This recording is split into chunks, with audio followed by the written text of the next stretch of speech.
name is Brother Willie Muhammad. I'm the student minister of Muhammad Mosque number 46 of the Nation of Islam in New Orleans. And we say student minister because the Honorable Minister Louis Farrakhan has been teaching us about how sometimes people get, in a sense, their egos get inflated by titles. And when you think about a student, that's someone that's constantly in the process of learning. So we say a student minister is saying, I'm studying to be that. And, you know, I often tell people when they hear the word minister, they're like, when they need somebody to come and pray for me. And I'm not so much into that because, I mean, I will if somebody asks me, but I sincerely believe that, and I tell people the same way you believe that God would answer my prayers, He can answer your prayers. So you don't need someone necessarily to pray for you, but it's good if you do ask anybody to pray for you. And when I look at the word minister, I look at it from the standpoint, we say that a minister is a servant. So I really just see myself as a servant. I don't really see myself as like one of the ones that come up and be quick to open up a Bible or Quran on you. So I really just see it as a servant. So that's what I do. Thank you. Yes. My first question is, what changes do you wish to implement into the organization so that it can make a greater impact on the African American community in New Orleans?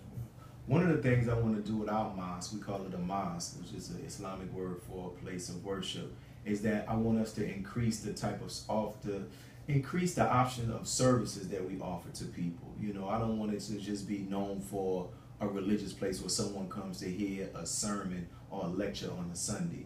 And we have some things now, like we have a manhood development class for the brothers, a sisterhood development class for the sisters, and on Wednesdays and Fridays we have a self-improvement study group, which we say self-improvement is the basis of community development. So we want our community to develop. It starts with each individual working on his or herself.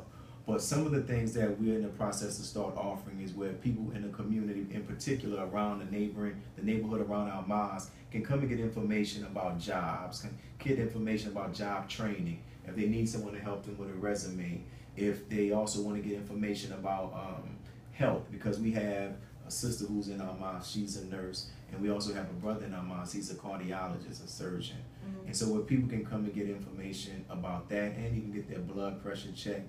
We want to also do things where to teach our people financial literacy. So those are some of the things that we're in the process of establishing. And we're going to create one of those door hangers and go to the neighborhood in the back behind the mosque and hang it. And some of the things that we have right now is we have a beef hotline, and it's called the New Orleans Peacekeepers, where we didn't put the New Orleans Nation of Islam because some people still have this phobia about Islam. And if they're engaged in anything that we're involved in, or they're trying to make us Muslims, that's not what we're doing, not what we're trying to do. So we say New Orleans Peacekeepers, where we allow, no matter if they're religious or not religious, whatever area of background they come from, don't allow that to be a hindrance or a stumbling block. If you desire to want to see our community to be better, become a part of it. And we will walk in the communities for 1 hour every Saturday in these violent communities. We've been doing that since 2009. And in 2011, we started a beef hotline. And you all know what beef is, right? Biggest Smalls, what's beef?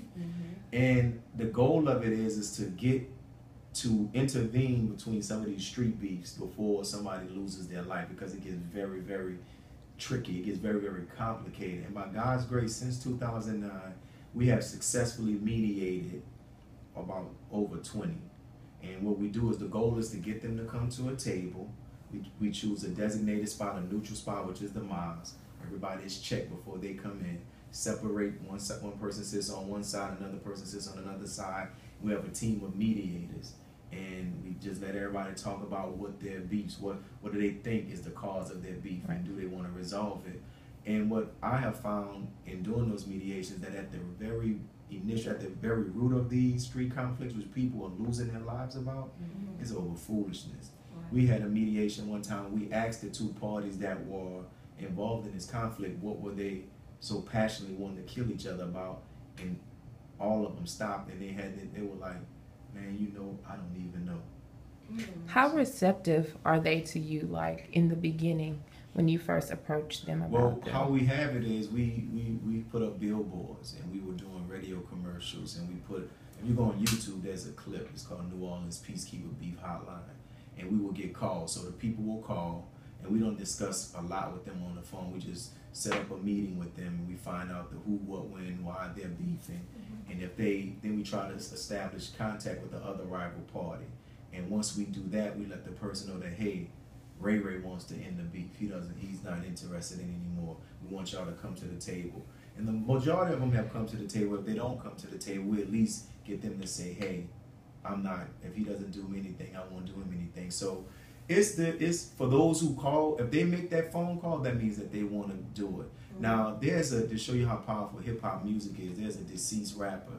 He was with Cash Money, his young brother's name was Lil Derek. He's been dead for maybe over a decade. Yeah. But he still has a song that is really like the gospel to some people. And it says, beef ain't never squashed till your enemy dead.